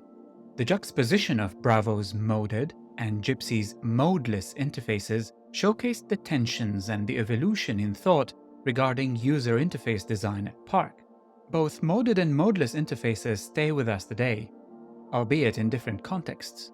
Moded interfaces today are more programmer-centric and exists in apps like Vim or Emacs. You will notice here on the display the flashing caret symbol. Characters typed on the keyboard will be inserted in the document at the point marked by the caret. If I make a mistake while typing, as I did then, I can use the backspace key to strike out the miskeyed character. I can also type boldface characters and italicized characters. You will notice that there wasn't enough room on this line for the word obvious. In that case, GYPSY picked up the whole word and moved it down to the next line. Using the mouse, I can reposition the caret, for instance, to just before the word was, and insert text at that point. I can delete text by first drawing through it with the mouse and then pressing the cut key on the key set. Text that is cut falls into the wastebasket, which is the area below the bottom black line. Text in the wastebasket can be pasted back into the main document at the point marked by the caret by depressing the paste key on the key set. It's worth noting that Larry Tesler also contributed to Smalltalk, specifically in building the file browser. No one's ever come up with a good way to browse on a computer. Browse what? What am I going to browse? Browse books, browse databases? I thought, oh, the programmers would appreciate it if I gave a good way to browse code. One thing I came up with was the idea that there would be panes, and if you'd see something, a heading that was of interest to you, you'd click it, and then in another pane, you'd see the expansion of that thing, whatever, just browsing source code, class, method, and then a window, big window where you could see the method that you selected and edit it. I think the browser was around, it was around 77, 78. On the Mac, and on Windows too now. So there are pane window functionality on the desktop. On Windows, it's called Windows Explorer. Right. And on the Mac, it's that multi-column mode. Right. Or multi-column view where you have successive drill down, basically. This is where the story gets interesting. While finalizing their text editor and progressing into a graphic layout system, Tim and Larry grappled with the challenge of conceptualizing a user interface for handling entire documents rather than just the pages or text within them. Tim found his eureka moment where he sketched his thought on a napkin. Somewhere in one of my notebooks in Xerox, there is a bar napkin with one of the first desktop metaphors. We had this very intuitive text editor, and we were working on what we thought was going to be a very intuitive page layout system. But we were still stumbling, all the users were still stumbling around things like filing and printing and deleting. As I was thinking about this, it just occurred to me that there was no reason why we couldn't use the same approach and build an environment that allowed people to move documents around in the same way that we were allowing them to move text around inside a document. And we didn't call it the desktop, we called it the office. We actually called it the office schematic, was the first name that it had. But it was very similar to the desktop metaphor that we see today. One thing that is really important to remember here is that the context of the desktop was done for a very specific application. Smalltalk also had its own interpretation of what a desktop is. It wasn't called a desktop. It was more of a space, an infinite amount of spaces to work with. Clearly, the development of today's interface design is the culmination of a multitude of diverse ideas, each shaped by unique inspirations, interpretations, and focal points. Many of these groundbreaking concepts originated with objectives quite different from how they are understood today. And one has to ask, how did these different ideas converge? Around the year 1980, a series of departures from Xerox PARC marked a crucial juncture. This was an establishment where groundbreaking work in computing was being conducted, including the development of the graphical user interface and all the techniques that I mentioned earlier, in addition to object-oriented programming, Ethernet for networking, and other technologies. Researchers, initially bound together by the aspiration to create transformative technologies, grew increasingly disenchanted with Xerox's failure to effectively bring these innovations to the market. Parc and Xerox had different visions. Xerox had difficulties commercializing Parc's ideas, something that grew out of different perspectives between Parc and Xerox, the challenges that Xerox was facing in its primary business of copiers, in addition to the growth of the startup ecosystem in Silicon Valley. All these things came together, and towards the end of the 1970s there was a rising star in computer companies. It was Apple. In 1979, Apple was a burgeoning tech company, just 3 years old, but already making waves with its Apple II computer. The firm was on the cusp of its initial IPO and was gearing up for greater things. It was at this time that Steve Jobs, one of its co-founders, orchestrated a visit to Xerox PARC. Jobs didn't go to PARC merely on a whim. The visit was part of a strategic agreement between Apple and Xerox. In exchange for the chance to buy 100,000 shares of Apple's pre-IPO stock for $1 million, Apple would receive a guided tour of Xerox's advanced research facilities. Alongside Jobs on this visit were key Apple personnel, including Bill Atkinson, who later became instrumental in the development of the Macintosh computer and its user interface. During the visit, Jobs and his team were exposed to these groundbreaking technologies. They witnessed the capabilities of Smalltalk programming environment, complete with a graphical user interface, a mouse-driven cursor, resizable windows, and the pop-up menus. I thought it was the best thing I had ever seen in my life. Now, remember, it was very flawed. Yet, it is important to clarify that Apple did not simply copy what they saw at PARC. Instead, they assimilated, adapted, and further innovated on these foundational ideas. This became a reality when the resulting Lisa and Macintosh systems incorporated several of the concepts witnessed at PARC, but also introduced new elements. Now, you see what I mean about the screen? It's very graphic. Here's a place to store information, a folder, and a place to get rid of information, a waste paper basket. On the top of the screen, there's a menu bar. It tells you what kinds of functions are available at any one time. This entire arrangement is called the desktop manager. We control Lisa by pointing to these images on the screen with this unique item called a mouse. By moving the mouse, we move the pointer. To open my folder, I point to it and click the mouse button, selecting it. Now, by going to the menu bar and depressing that button again, the menu is displayed. The option that I point to, in this case, Opus Project, is highlighted in black. When I release the mouse button, I can see the contents of the folder. I can open the page layout menu and choose Reduce to Fit. The whole chart fits on my screen at one time. At the same time, Apple was able to attract a lot of talent from PARC. Larry Tesler, for example, found a more receptive audience for his ideas at Apple. He joined in 1980. For Xerox, the story of the inability to commercialize stayed the same. The Xerox Star, released in 1981, serves as an illustrative example.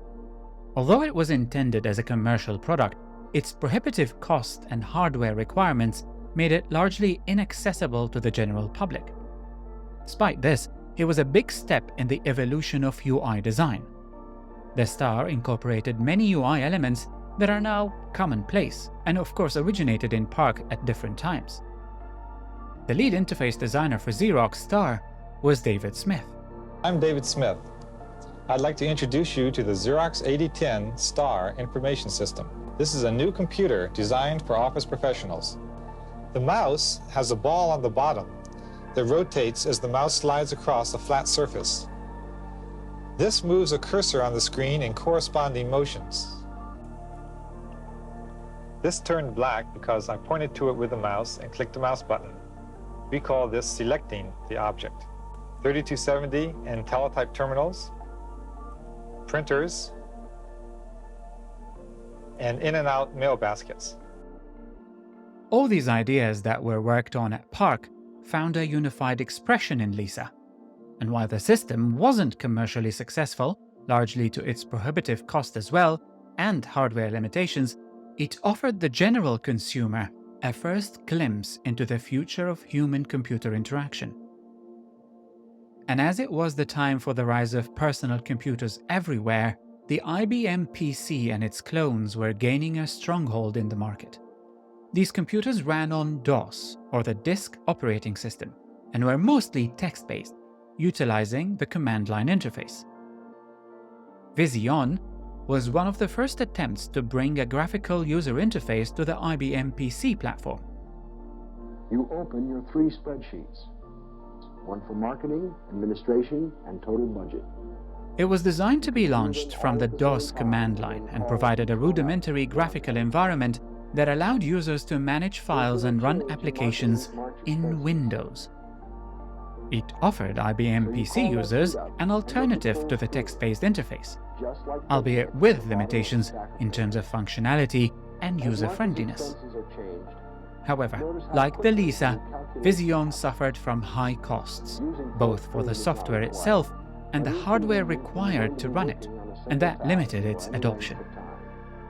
What made Lisa different is that it paved the way for more successful iterations of the graphical user interface, most importantly the Apple Macintosh computer released in 1984. This was the moment in the evolution of user interface design. Well, what you see now is the image, the icon that you get when you just plug Mac in and turn it on. It prompts you with a picture of the diskette. See, and a question mark saying, "Where's my diskette?" Saying, "I need something." Okay, so the Macintosh interface impact reverberated across the industry, setting new standards and expectations for how the general public, everyone, interacts with computers. Everything is okay, and you're welcomed. What we have now is an image on the screen of the diskette that we put in the slot, and it can be with the mouse, it can be moved. Just say open, and immediately you get what we call a window that displays graphically and in words what is contained on the diskette in the machine. It didn't take long for rival companies like Microsoft to take on the GUI and develop their own interpretations with varying degrees of success and originality. The rise of the IPM-compatible PCs would help Microsoft's introduction of the Windows operating system. It was very close to the Macintosh. Microsoft released Windows 1.0 in 1985. This really is a great product. We put our hearts and souls into it. We didn't hesitate at any time to put more people onto it and really make it what we want it to be. And I'm going to show you real quickly a couple highlights from the product. This is the user-friendly shell that you first interact with. A little different color? Yeah, and you can run old applications. Here we're running 1, 2, 3, doing everything we normally do. We can bring up a chart, if you can see it, and we just put that chart in the clipboard and went back to Windows. And then we pulled up a paint program, and we used the paste command to pull in this chart. So there it is, the whole chart. You can scroll around, see the whole thing. And you can use the paint program to touch it up. So we're going to use that little button. It took some time before Microsoft's Windows success. The first successful iteration of that came in 1995 with Windows 95. Ladies and gentlemen, Jay Leno. No, it's not The Tonight Show. Bill Gates invited Jay Leno to launch Windows 95 at this Hollywood-style event at Microsoft headquarters. Well, Windows 95 is so easy, even a talk show host can figure it out.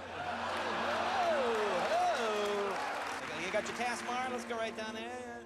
Little taskbar there, you click on there, you see, and I can change my mind. Do I go over here? This one too? I can change my mind faster than Bill Clinton. Look at that, huh? Healthcare? No. And by the introduction of Windows 95, all the IBM-compatible PCs would eventually transition to the graphical interface. There was also a series of unfortunate events at Apple that led to Steve Jobs' departure from 1985 to 1997, when he returned. Windows 95 was the first version to introduce the Start menu and the taskbar. All right, so the big thing is bottom left, the Start button, which is kind of intuitive. I want to start doing something, so I click on Start, and show me how I launch a program in Win95. Sure. If you click on the Start button, you'll find there is an icon called the Programs over here. This is where everything that you had in your old program manager has gone to when you start Windows for the first time under Windows 95. All right, in that first window that opens up, I can customize that too and determine what will show up when I click Start, right? Exactly. Everything above the program is a customization that I've done prior to coming in today. All right, so I want to run a program, so I drill down there in the menus. And I'll go over to Microsoft Office. This is Office for Windows 95. And I'll launch Excel simply by clicking on it one time. Daniel Oran is frequently credited as the driving force behind the conceptualization and creation of the Start menu. As a member of the Windows 95 project team, Oran was instrumental in shaping the Start menu to act as the hub for the computer's numerous capabilities. The underlying philosophy was to produce a user interface that was self-explanatory, thereby enhancing the overall user experience by making it more fluid and logical. Concurrently, other platforms like Unix, developed by Bell Labs, and Linux, another operating system that is open source, also started exploring graphical interfaces, with attempts like KDE and GNOME.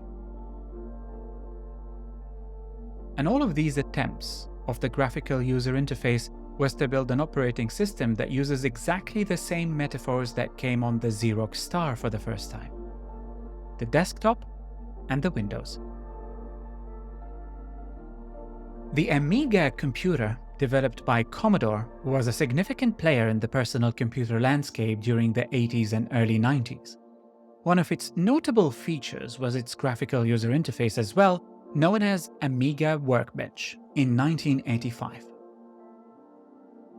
Unlike the prevailing desktop metaphor used by many subsequent GUIs, Amiga Workbench employed a workbench metaphor to represent file system organization. In this unique setup, the desktop was referred to as the workbench, wherein directories were depicted as drawers, executable programs as tools, data files as projects, and there was a designated folder for deleted files that was represented by a trash can. The late 90s and early 2000s witnessed a leap in UI design, but it was all centered around the same metaphors. This was represented by the advent of Windows XP, which offered a more polished, user-friendly interface. There was also Apple. Reinvigorated by Steve Jobs' return, it launched the aesthetically pleasing and user-centric Mac OS X in 2001, but the centralization around the desktop metaphor existed in both. These strides in GUI design were a manifestation of the original visions from the 1960s. The pioneering ideas of individuals like Douglas Engelbart, Evan Sutherland, Ted Nelson, Adele Goldberg, Larry Tesler, and Alan Kay all envisaged interactive and user-friendly computing environments. They were all echoed through these developments. Most importantly, it was the personal computer's operating systems like Windows and Macintosh that pushed this standard.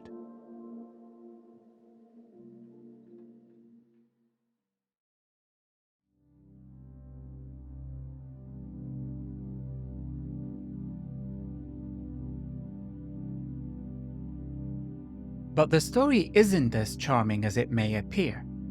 Many individuals, including Alan Kay, who played a crucial role in the development of most of the graphical user interface elements, and also Ted Nilsson, the mind behind hypertext, along with others, felt a sense of dissatisfaction during the boom of personal computers from the mid-80s to the late 90s. This was also the time when the web was born. They believed that during this tech surge, the central essence of their ideas was either lost or fundamentally misunderstood. What went wrong? So when we were doing, the Smalltalk stuff with the GUI and children and desktop publishing and all that stuff at Xerox Parc, the purely technological stuff was relatively easy. There's a lot to talk about here, but the most important one to highlight as a start is the desktop metaphor, as it is the concept that dominates all computer operating systems today and was the driving force for modern personal computing. It seems inescapable to live without it. And we had people besides me who were very well versed in user interfaces. But in fact, user interface design is this, because it is a design and something that fits, it's really hundreds of experiments. And almost every experiment fails in one way or another. And so the people who do this successfully have tools that allow them to try 10 different kinds of things a day. And of course, because users learn, you have to get a new batch of users rather often in order to see how users react to something like this the first time out. One of the ironies of the Parc GUI, which has been 2 billion people and probably 1 million applications now have been done successfully in it. It's actually a bicycle with training wheels on it, and nobody knows the training wheels are on it. And the reason is that I designed that user interface for children, and one of the things that was not a training wheel on it was never accepted by Apple, and because it wasn't accepted by Apple, Microsoft never appropriated it. And because of that, GNOME didn't, if you look at the way these things trickle through, and so that particular idea, which was recognition of some of the overlap between children and adults, is not on any system today, except Smalltalk, which it always was on. So what is that idea? Well, the idea was just that it's not really a desktop. That was Apple's misinterpretation, even after we explained to them, not a desktop. If you want to think of it as a desktop, there are an unlimited number of them. And they really didn't get that in those couple of demos we showed them. And so if you think what could I do with an unlimited number of desktops? Well, the answer is I can organize. I don't want to be application-centric because an application is a stovepipe. What I really want is something where I can get every object of every kind that I need for this project out where I can do things with them. And I want that desktop to remember their state over time. The notion of the desktop metaphor, pushed primarily by Apple and Microsoft, shaped the modern graphical user interface and how we interact with computers. One could extend that to how we interact with modern smartphones and even any modern device. In other words, what Apple and Microsoft did was something that essentially prevented what today would be called a mashup, where you actually want to. So if you think in object-oriented terms, you don't have applications. We didn't have them at Parc. You don't have files. What you have is an unlimited number of areas, which today you could think of as web pages. So the important thing is it's dynamic. I get something that's 10 times as powerful as PowerPoint for free. That was one of the strongest ideas that we evolved at Parc, probably around 76 or 77 onwards, never made it. So when I look at the interfaces today, what I see, because I know what it was and what it could be, I see first a bicycle with training wheels on, but people can't see the training wheels because they don't know it's supposed to be a bike. And then the second thing I see after 20, 30 years of it is a bicycle with training wheels on it, completely encrusted with jewels and rhinestones, because it's been decorated in 1,000 different ways, features have been put on it, but it's still got the fucking training wheels on it. There were attempts, alternative endeavors, to rethink how interfaces should be conceptualized and what functionalities they should embody.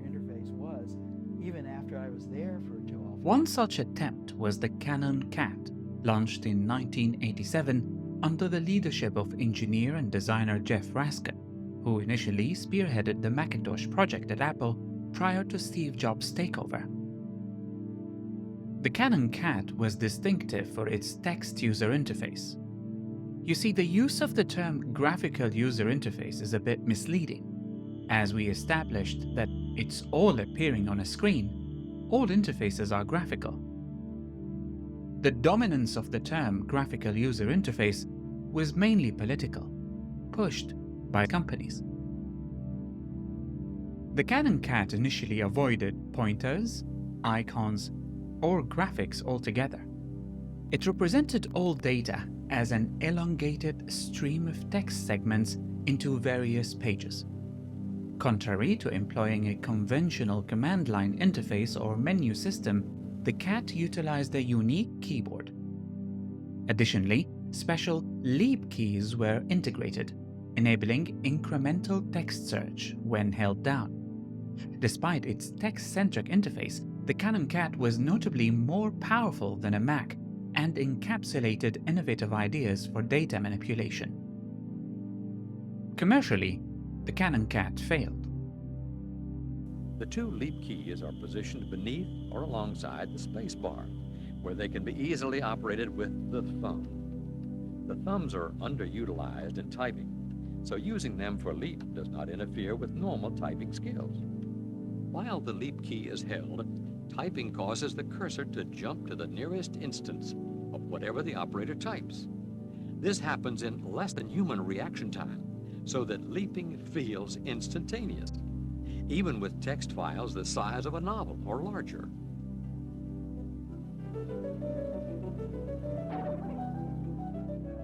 Leap is also an effective information search and retrieval mechanism.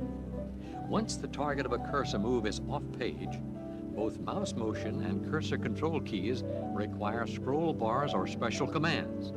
Situations like this, Leap's value increases because it's much more powerful than a mere cursor motion device. Leap makes all applications instantly and seamlessly available, unlike desktop metaphor computers.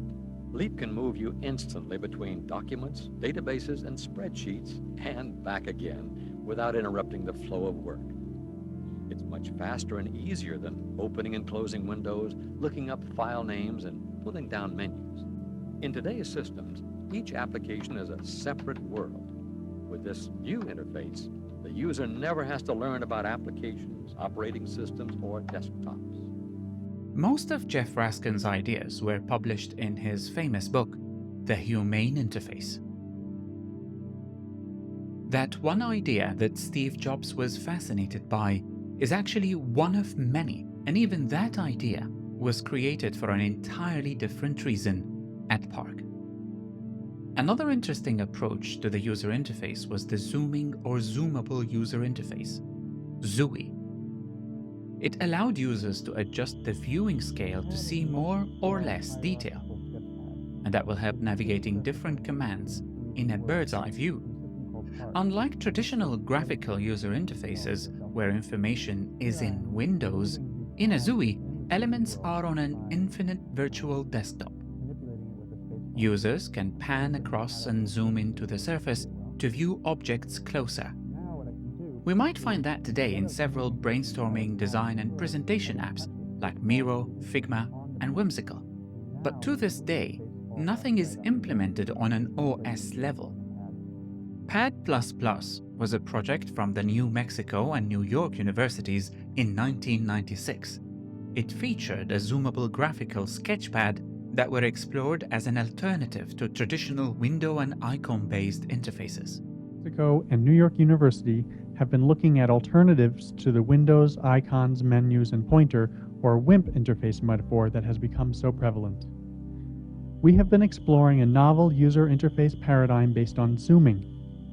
The interface metaphor we present is that of a huge planar information surface where documents can be placed not only at any position, but also scale to any size.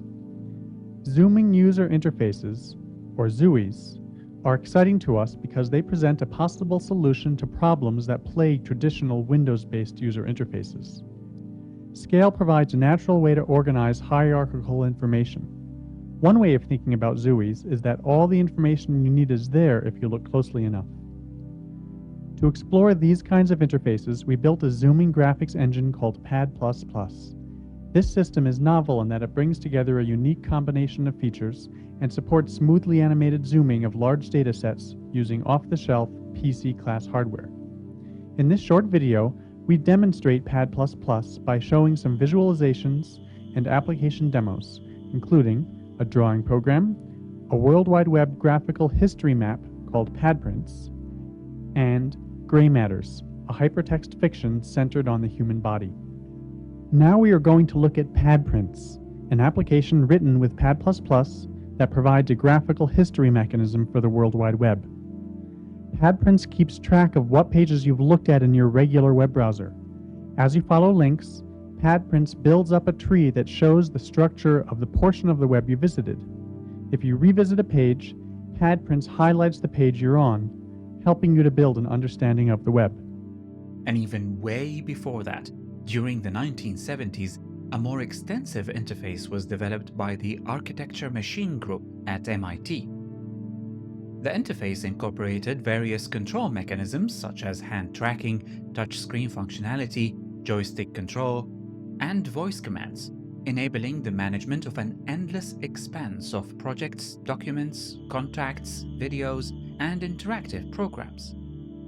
One notable iteration of this initiative was termed Spatial Dataland. As we can see, it is as if almost this specific misinterpretation of the desktop and interface was the driving force of personal computing through the Mac and later Windows. It was useful to familiarize people with computing, and these companies were the ones capable of doing so on a large scale. But with that, more powerful modes and ways to interact with computers were probably lost. Being application-centric is something that got stuck.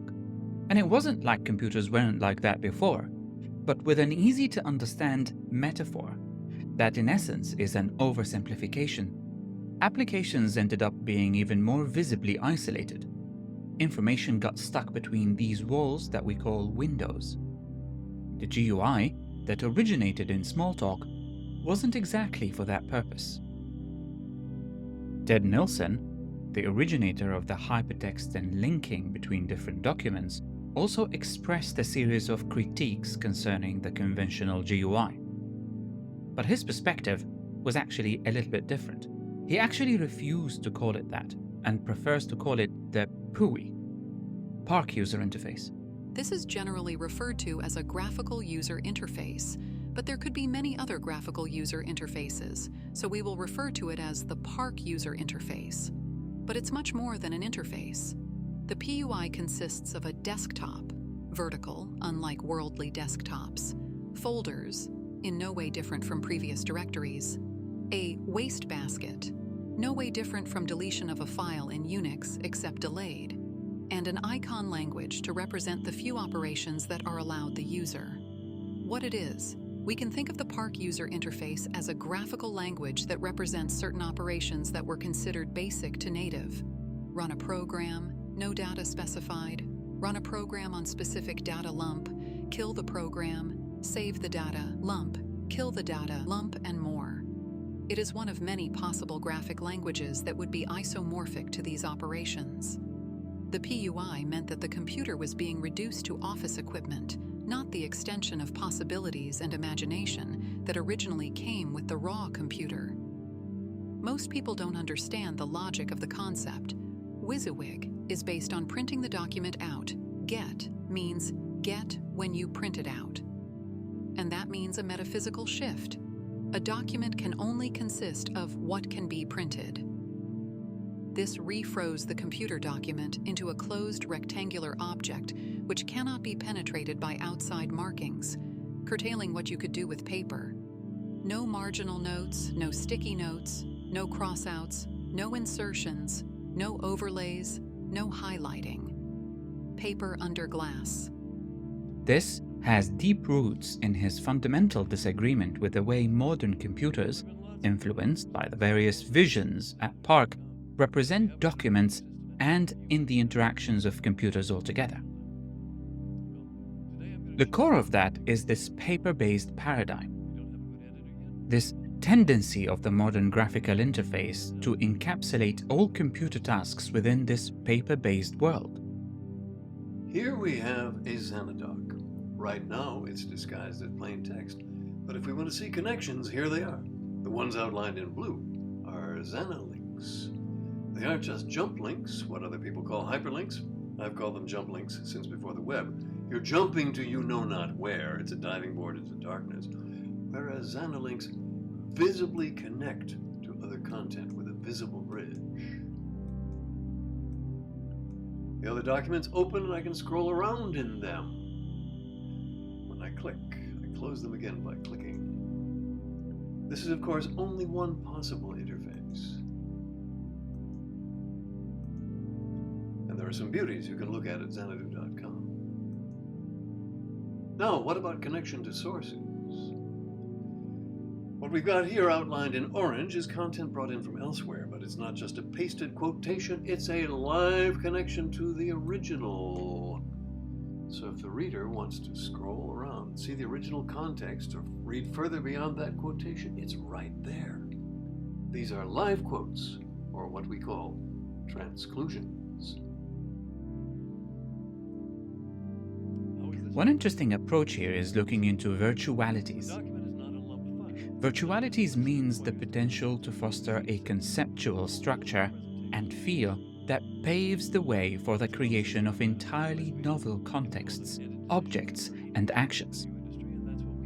This contrasts with the conventional metaphors that were used in the GUI, which often mimic physical objects and actions, and thereby limiting the scope of interaction to pre-existing, rigid, tangible concepts. Microsoft took metaphors to an extreme after its apparent success with Windows, and they came up with even a more extreme one, a house with a room as a metaphor to navigate computer functions. It was called Microsoft Bob. And Microsoft Bob wasn't a success. Almost everything you see on your computer screen is a construct, something people have imagined to present to you. Constructs are not technology in themselves.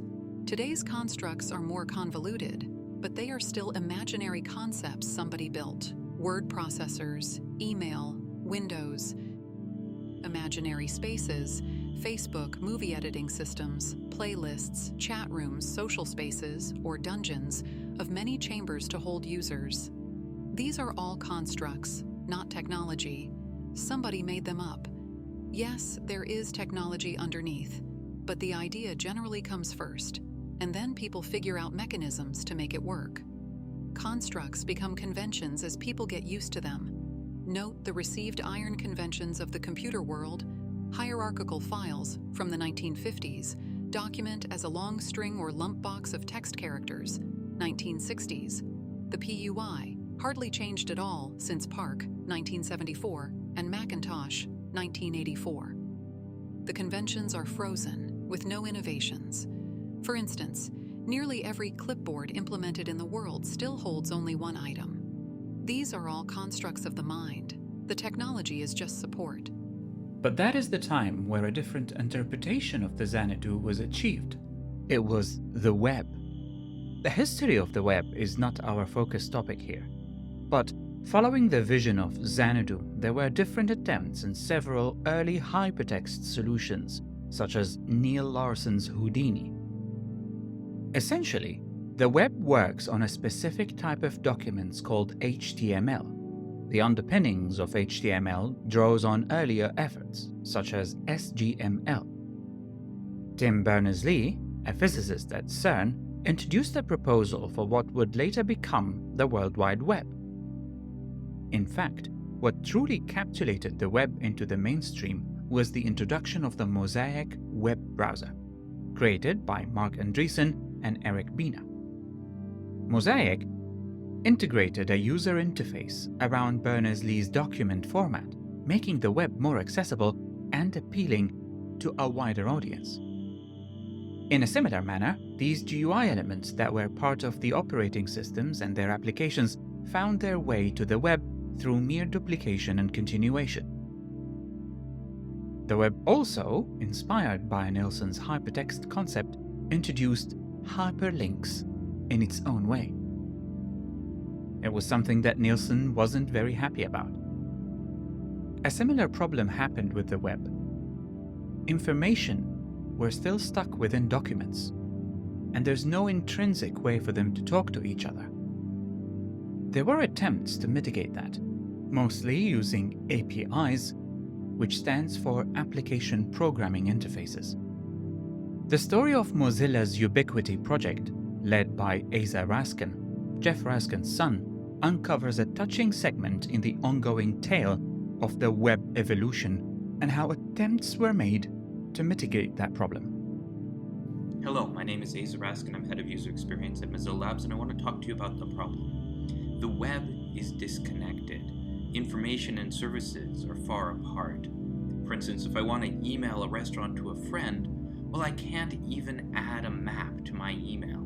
All I can do is just add a link. Think about that for a second. It's 2008 and I can't actually add a map to my email. We want to empower the user to be able to make mashups on their own, not have to wait for a developer to do it for them. Enter Ubiquity. It's an alpha 0.1 prototype community-based experiment into connecting the web with language. Okay, enough words. Let's see it in action.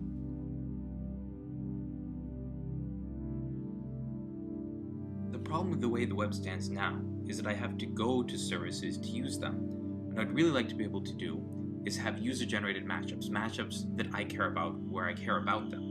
So for instance, here I have an email to a tool. Hey, a tool, let's have lunch at Elite Cafe. What I'd like to be able to do is just select that and say, map it for me. I used Option Space, in this case, to call up Ubiquity. It's found the map, I click on it to go into interactive mode, do what I want, zoom in, find the map I want, click Insert Map into Page. This is a user-generated mashup that takes advantage of the power of language and open APIs and combines it inside of Ubiquity. You should note that this is something that wasn't possible before. We can also do things like adding reviews. And here's what people say about it. And I'm going to use the Yelp command. Yelp is a great service. So I can say Yelp Elite Cafe near SF, right? Just type what's natural to me, natural language. It figures it out. I hit return, and it's added that review.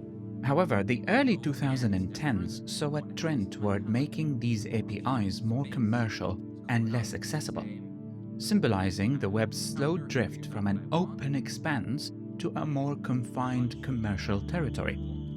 This transformation, driven by a lot of factors including financial motives and security concerns, not only marks a deviation from the original vision of the web as an open environment, but also foretells a more segmented user experience and interface. User-generated mashups, calling features to you. The original dream of the web was to provide an open environment for information exchange. Today, it is shifting from that towards a closed medium, dominated by isolated platforms and commercial APIs, with major platforms like Facebook, X, and Google acting as silos controlling data flow. Ubiquity's gone ahead and did all of the hard work, diving through the pages. Today we're witnessing a rise in a counter-movement called the decentralized web. Tim Berners-Lee himself is leading one, Project Solid, and there are many others. However, they're still in their early days. The progression of operating systems and their application interfaces, as well as the web and its elemental interface components, resonates within the mobile sphere. Mobile computing changed how people interact with technology in a much more fundamental way than computing. The integration of digital technology into our daily lives through these phones demanded interfaces tailored to smaller displays and mobile contexts. These mobile interfaces were scaled-down versions of desktop interfaces, which resulted in cramped buttons and limited functionality. This approach was functional, yet far from its optimal terms in terms of user experience and the potential of these devices. This is how you turn it on. A pivotal moment in mobile UI was marked by the introduction of Apple's iPhone. That was in 2007. Apple's venture into touch-centric interfaces spurred the development of competing systems, such as Android from Google, with each striving for more intuitive and fluid interactions within a growing ecosystem of mobile applications and services. On an interface level, the mobile interface went through rapid evolution. Early design attempts embraced skeuomorphism, which emulate the aesthetics and functionalities of real-world objects. That has changed to the minimalistic flat design featured in Apple's iOS 7. Google's material design on Android phones sought to blend these approaches, motion, to create a sense of tactile hierarchy in the digital space. And these changes, while mostly aesthetic at the OS level, were enhanced by enriching features with every update and hardware enhancement, like notification management, widgets, and the growing list of device settings. The mobile interface is still evolving. In essence, though, the same problems that were highlighted by Kay and Nielsen and Raskin were inherited from computers into the mobile world. What's great about the iPhone is And actually, these problems morphed into new ones. there's an app for that. For example, we are overwhelmed with apps nowadays. If you want to check how many On calories are average, in your a life, smartphone user has over 80 apps installed, but only engages with about 40 of them each month. This trend is even more pronounced in daily usage, with most smartphone owners using just 10 apps daily, despite having a significantly higher number installed.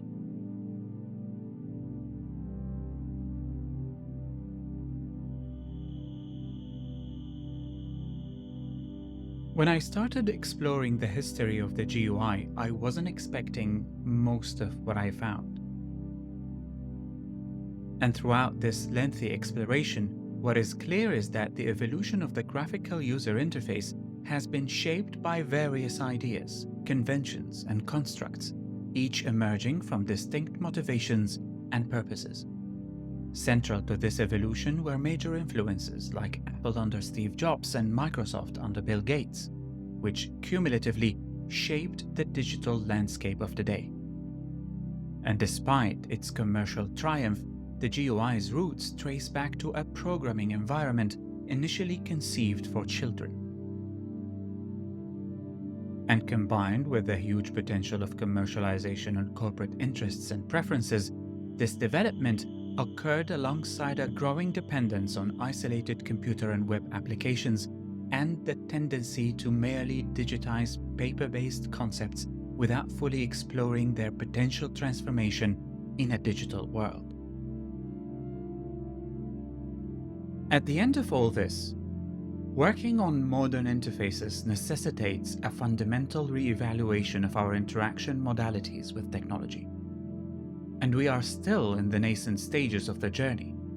Barely 5.5 decades since Engelbart's groundbreaking demonstration signaling the dawn of interactive computing. The path forward requires not just technological innovation represented by isolated platforms, but a deeper understanding of the human-computer symbiosis. Or to put it in modern terms, human-technology symbiosis. What is missing is a fundamental rethink of how we interact with such force.